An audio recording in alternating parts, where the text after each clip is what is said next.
Joining us, Chief Washington Correspondent at Midas Touch and host of Scott MacFarlane Reports. Scott MacFarlane, former Assistant Special Agent in charge of the FBI and is now National Security and Intelligence Analyst Michael Feinberg, and as promised, staff writer for The Atlantic, Tom Nichols. Tom, you did frame this up perfectly for us because, as we said, the Secret Service does have a duty to protect the president, but it revealed the priorities of this administration. Expand. Well, first and foremost, make sure the president isn't humiliated. Part of the reason I think they kept all this secret is because the president for weeks had been, swanning about, talking about how Iran was defeated and they really want a deal. They're begging for a deal and they're so scared of us. And then it turns out, well, they're not actually afraid of us and begging for a deal. They're possibly plotting to blow our president out of the sky. That's a pretty tough thing to have to admit after you've been talking about about all the winning you've been doing.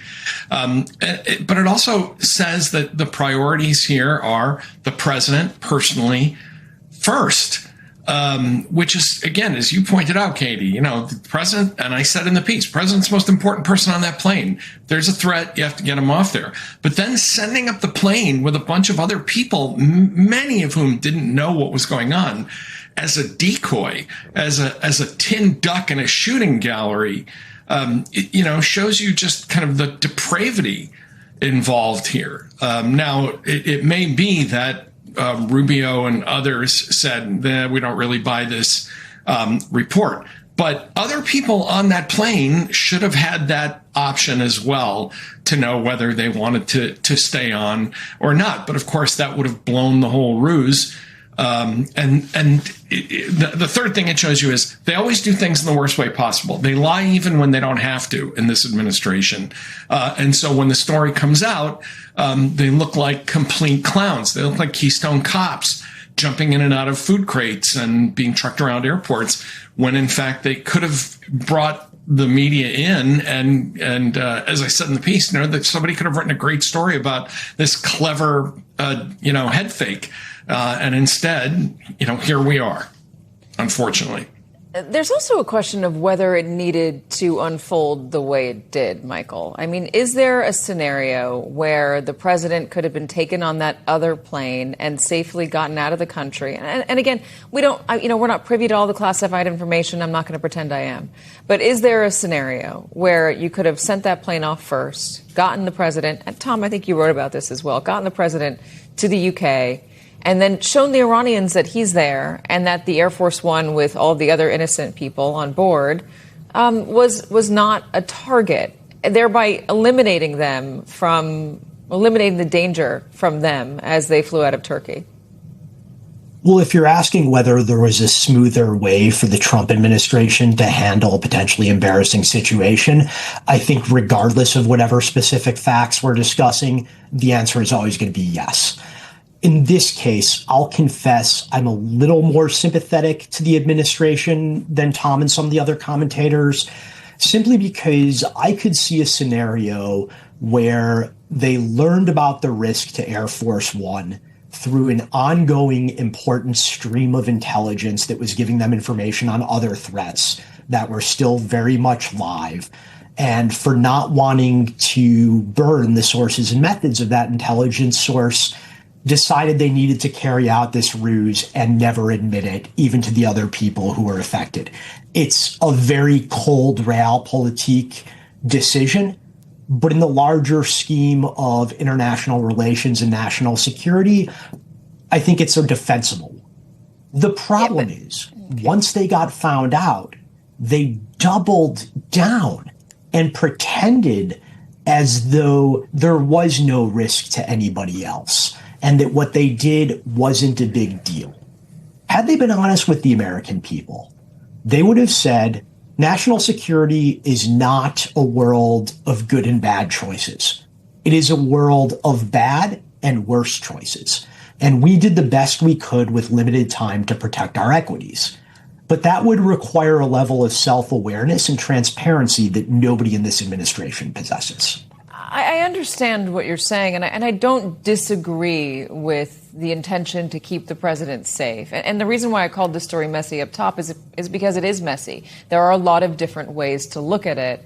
But we are dealing with this administration and this president who has repeatedly shown where his priorities lay, where his sympathies lay, who he thinks matters and who he thinks doesn't. And I wonder, Tom, just gaming this out, if something were to have happened to that plane, those headlines that you imagine, the National Review imagines, actually are the headlines. Something did happen to the plane. How could this administration honestly and reliably relay that information to the American public, that the president is safe, but everybody else was deemed expendable? I think if that had happened, God forbid, and thank God it didn't happen. Thank God. Thank God.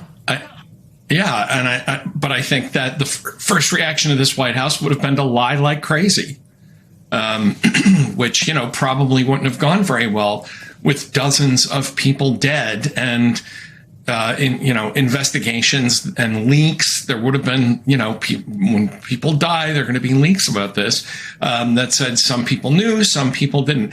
I think Michael's point is especially well taken that, if they wanted to play this game in order not to burn a source and to protect that the fact that they knew about this, that's understandable. But, John Kirby was on here a couple of days ago saying, in the past, he's taken the media into his confidence about deeply classified stuff and never been burned by it. And that could have been done, even without the whole alternative scenario that I laid out and that you discussed a moment ago, Katie. There was still a way to get the president out of there, I think, and to get those people away safely. Without blowing this, but this is not an administration composed of professionals. These are not, this at the very top. Now below them, of course, there are excellent people at the FBI and the Secret Service and the CIA and other places. But the decision makers at the top are amateurs and they don't know what they're doing. And that's why this happened the way it did and then blew up in their faces. And that's why we're ending up talking about it now. This administration in the past has taken reporters under the wing and told them about secret plans and secret travel schedules and had them keep those secrets, and were successful in doing so. Jonathan Lemire was on the show yesterday talking about a trip that they were going to take to the DMZ that got scuttled because of weather, but there were reporters in the know on that, and that's also a very extremely dangerous place for the president. But it's that instinct, to tie it back to the other half of this story, that instinct towards secrecy, Scott, and how it's playing out with this administration in Congress, especially regarding the defense secretary and the Pentagon refusing to brief Democrats. Yeah, the Politico reporting that Democrats have been boxed out of some of the military briefings is part of the story here, Katie, but there's other parts of the story. Democrats who are in some of the briefings that do exist say those briefings are a hot mess. I talked to 3 Democrats on the House Armed Services Committee today in advance of speaking with you, Katie, and they used the following terms to describe the briefings they've gotten from the Defense Department about Iran: useless, empty calories, laughable, and an inability to answer basic questions about readiness and about strategy. What they're saying is that when they get briefings from Pete Hegseth's team at the Department of Defense or Hegseth himself, it's a bunch of political talking points. They blame President Biden or President Obama for things. They talk about what they aspire to do, but they're not getting any meat on the bones in these briefings. And the Democrats who are on the Armed Services Committee will also tell you Republicans ain't pleased with these briefings either. They're not getting good, meaty, verifiable information to inform what happens next, which leads to 2 possibilities, Katie. There's no clear path of what happens next, or information's being hidden from a Congress that will eventually have to approve money to pay for all this. Not a winning strategy. So in that approval, that request for $1.5 trillion in the defense budget, Tom Tillis, as we mentioned up top, said Defense Secretary Pete Hegseth, Scott, has got to make this argument to Democrats. Is there a chance Democrats, maybe even a Republican or two, might scuttle this budget? Certainly possible. I think Democrats would like to see Pete Hegseth retire this tired phrase of blaming President Biden for everything, for everything from munitions to battle schemes to readiness of U.S. military forces. That might help his chances of getting that $1.5 trillion. What's more, he's going to have to convince some Republicans, budget hawks and others who are growing tired by the lack of information from this administration about the war. Asking for $1.5 trillion at this moment for this purpose is like my kids asking me for $10,000. I want to know what they're spending it on and what they're not spending it on before I say yes. I got a lot of questions, need some good answers. Tom, do you got thoughts on that? Well, it's not a surprise that these briefings are a mess. Pete Hegseth is incompetent, in over his head, doesn't know what he's doing. The Defense Department is a gigantic, expensive bureaucracy, and the Secretary of Defense usually is someone who's had experience with that. And meanwhile, Pete Hegseth is out, again, he put out another video this morning of himself out in a T-shirt and shorts, working out with the guys and, pumping up the morale and all of that stuff that he thinks is his job because he still thinks he's a company commander somewhere in the Army.